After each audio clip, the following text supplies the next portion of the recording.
Hello everyone, welcome to study time with new informative video. UP triple SC यानी कि उत्तर प्रदेश अधीनस्थ सेवा चयन आयोग, ये एक आयोग है जो उत्तर प्रदेश में जो ग्रुप सी की भर्तियां हैं, जैसे कि जूनियर असिस्टेंट, लेखपाल और भी जो समूह ग के जो पद हैं उनके लिए जो भर्तियां हैं वो करवाता है। और जो भी विभाग हैं उत्तर प्रदेश के, उन सब में ये चयन करके एक प्रकार से कहें तो ग्रुप सी के जो अधिकारी हैं या ऑफिसर्स हैं उन्हें उन विभागों तक पहुंचाने का काम करता है। हालांकि करता बहुत देरी से है। तो उत्तर प्रदेश अधीनस्थ सेवा चयन आयोग के द्वारा 2021 से एक नई प्रक्रिया लाई गई थी जिसको बोलते हैं पीईटी यानी कि प्रारंभिक अर्हता परीक्षा। और ये क्यों लाई गई थी?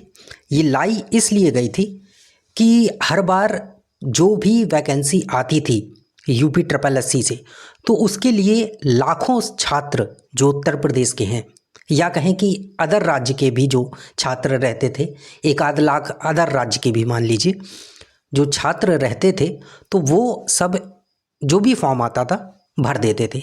और फिर जो यूपी ट्रिपल एससी है उसको एग्ज़ाम कराने में पसीने छूट जाते थे।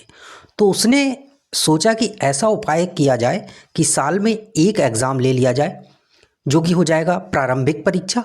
उसके बाद जो भी वैकेंसी हम निकालेंगे तो उसमें सिलेक्टेड यानी कि एक कट ऑफ निकाली जाएगी। उस आधार पे कुछ ही बच्चों को फिर हमें चुनना पड़ेगा और फिर उनसे ही हम वो परीक्षा लेंगे, यानी कि उसे मेंस का एग्ज़ाम कह सकते हैं, वो करवाएंगे तो हमें आसानी होगी। लेकिन ये अपने ही इस जाल में खुद ही उलझ गए और खुद ही फंस गए, क्योंकि इनसे अब पीईटी भी ना करवाया जा रहा है। 2021 में इन्होंने करवाया, 22 में करवाया, 23 में भी लेट लतीफ़ करते करते करवा दिया, लेकिन 24 तो पूरा निकल गया। अब 25 में संभावनाएं हैं कि करवाने की चल रही है प्रक्रिया। तो देखते हैं क्या होता है। तो यहाँ पर हम बात करने वाले हैं कि पीईटी जो है वो होता क्या है, इसकी योग्यता क्या है, इसमें सिलेबस क्या रहता है, एग्ज़ाम का पैटर्न क्या है और किन किन पदों को शामिल किया जाता है इसमें, यानी कि किन किन परीक्षाओं के लिए ये जो पीईटी है वो ज़रूरी है। तो ये सारी चीज़ें हम इसमें देखने वाले हैं और बात करने वाले हैं पीईटी के बारे में, क्योंकि ऐसे बहुत सारे विद्यार्थी हैं जो पीईटी के बारे में नहीं जानते हैं या पीईटी की जो छोटी छोटी कहें कि बातें हैं वो नहीं पता है, या कुछ ऐसी बातें हैं जो नहीं पता हैं। तो वो सारी चीज़ें हम यहाँ पर बात करने वाले हैं। तो सबसे पहली चीज़ तो है, पीईटी करवाया ही इसीलिए जा रहा है जिससे कि जो भी भर्तियाँ आ रही हैं, चाहे वो वीडियो की हो, चाहे लेखपाल की हो, चाहे जूनियर असिस्टेंट की हो, और भी उत्तर प्रदेश की ग्रुप सी के जो पद होते हैं उनके लिए पीईटी का एग्ज़ाम करवाया जाता है। पीईटी एग्ज़ाम मतलब कि प्रारंभिक एग्ज़ाम, और जो लोग भी इस पीईटी का एग्ज़ाम देते हैं वही एलिजिबल होते हैं आगे जो भी भर्ती उस साल में आएगी उसके लिए। अगर आपने पीईटी का एग्ज़ाम नहीं दिया तो फिर यूपी ट्रिपल एससी से आने वाली किसी भी भर्ती का आप फॉर्म ही नहीं फिल कर पाएंगे, क्योंकि उसमें पीईटी का जो कट ऑफ है उसके द्वारा ही सारी चीज़ें निर्धारित होती है। तो पीईटी का एग्ज़ाम देना बहुत ज़रूरी है, क्योंकि अब ये सिस्टम में है ही तो हमें देना ही पड़ेगा। आप ऐसा नहीं कर सकते कि छोड़ देता हूँ। अगर आपने ये छोड़ दिया तो अकॉर्डिंग टू पीईटी आपका एक साल बर्बाद हुआ, और वैसे देखा जाएगा पीईटी के यूपी ट्रिपल एससी के रवैये से तो 2-3 साल बर्बाद हो जाते हैं, क्योंकि वो करवा ही नहीं पाते हैं फिर परीक्षाएं। तो ये सिस्टम होता है। तो पीईटी देना बहुत ज़रूरी है और दीजिए, और देने के साथ साथ पढ़ाई करना भी ज़रूरी है, क्योंकि अगर आप पीईटी का एग्ज़ाम देते हैं और स्कोर आपका अच्छा नहीं आता है और फिर जितनी भी वैकेंसी आती है, चाहे वो वीडियो की हो, लेखपाल की हो, मान लीजिए लेखपाल की वैकेंसी आई, 8,000 पद आए, तो उसमें फिर वही लगभग 2 से 2.5 लाख बच्चों को उसमें बुलाया जाता है, यानी कि वही एवरेज 30 गुना जो विद्यार्थी है वो बुलाए जाते हैं एक प्रकार से मुख्य परीक्षा के लिए। तो अगर आप 20 लाख विद्यार्थियों ने अगर पीईटी एग्ज़ाम दिया और उसमें से 2.5 लाख ही बुलाए जाने, तो आपका स्कोर इतना बेहतर होना चाहिए कि आप शुरुआती 2.5 लाख बच्चों में रहें। तो एक तो ये चीज़ है कि आपका स्कोर बेहतर होना चाहिए, वरना फिर आप यूपी ट्रिपल एससी से आने वाली किसी भी एग्ज़ाम के लिए एलिजिबल ही नहीं हो पाएंगे। जिसको अगर कहा जाए तो मेंस परीक्षा, आप एक प्रकार से पीटी का एग्ज़ाम दे के प्री में ही फेल हो गए। तो ये चीज़ें, इसमें अगर बात की जाए कि कौन लोग शामिल हो सकते हैं, तो 18 से 40 वर्ष तक की आयु के विद्यार्थी जो हैं वो पीईटी का फॉर्म भर सकते हैं और परीक्षा दे सकते हैं। और इसमें अगर एलिजिबिलिटी की बात की जाए यानी कि एजुकेशनल, तो 10th अगर आपने पास कर लिया है तो फिर आप पीईटी का एग्ज़ाम दे सकते हैं। और ये क्यों? क्योंकि 10th के बाद भी बहुत सारी जो वैकेंसी है वो आती हैं 10th लेवल पर, 12th लेवल पर, तो इस वजह से, ठीक है।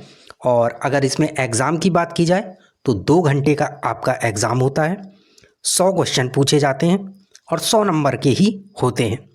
निगेटिव मार्किंग होती है 2.5 यानी कि 1/4 की निगेटिव मार्किंग होती है आपकी। और अगर इसमें सिलेबस की बात की जाए तो अगर एक प्रकार से देखा जाए तो कुल मिलाकर सिलेबस में सब कुछ रहता है, सब कुछ पूछा जाएगा। पूछा भले ही 1-1, 2-2 नंबर का पूछा जाए।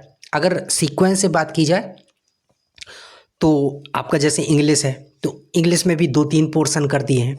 आपका मैथ्स है उसके भी 2-3 पोर्शन बना दिए हैं, जैसे कि आपसे टेबल वगैरह पूछी जाएगी, ग्राफ वगैरह, तो इनके अलग अलग कर दिया है सेक्शन ऐसा करके। और आपसे रीजनिंग भी पूछी जाती है, आपसे मैथ भी, हिंदी भी, जीएस भी, तो ऐसे करके। और सभी में डिवाइड कर दिए हैं 5-5 नंबर करके जो है कर दिए हैं, यानी कि 5-5 क्वेश्चन डिवाइड कर दिए हैं। और जैसे आपका इंग्लिश है तो इंग्लिश में पैराग्राफ पूछ लिया जाता है 5-5 नंबर की, हिंदी है उसमें भी पैराग्राफ आता है, फिर सिनोनिम्स, एंटोनिम्स मतलब पर्यायवाची, ये सब चीज़ें भी। और अगर आपकी जीएस की बात की जाए तो उसमें भी जैसे जो आपका हिस्ट्री है उसमें भी 5-5 क्वेश्चन आएंगे आपके हिस्ट्री में भी।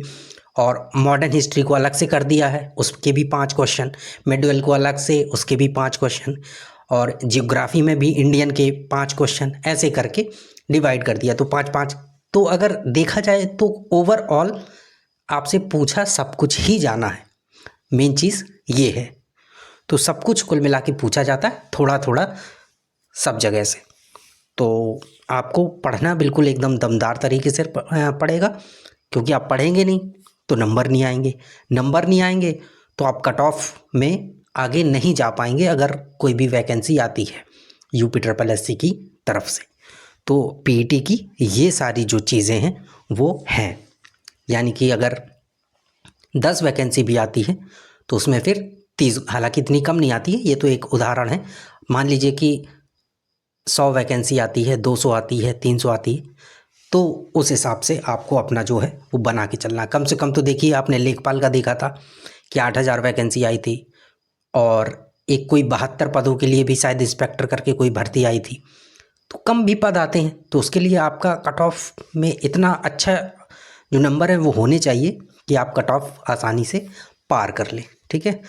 तो ये सारी चीज़ें यहाँ पे डिस्कस की गई कि पीईटी क्या होता है, सिलेबस वगैरह क्या होता है, पैटर्न क्या होता है, एज वगैरह क्या है, एलिजिबिलिटी क्या है, वो सारी चीज़ें यहाँ पर आपको बता दी हैं पीईटी से संबंधित।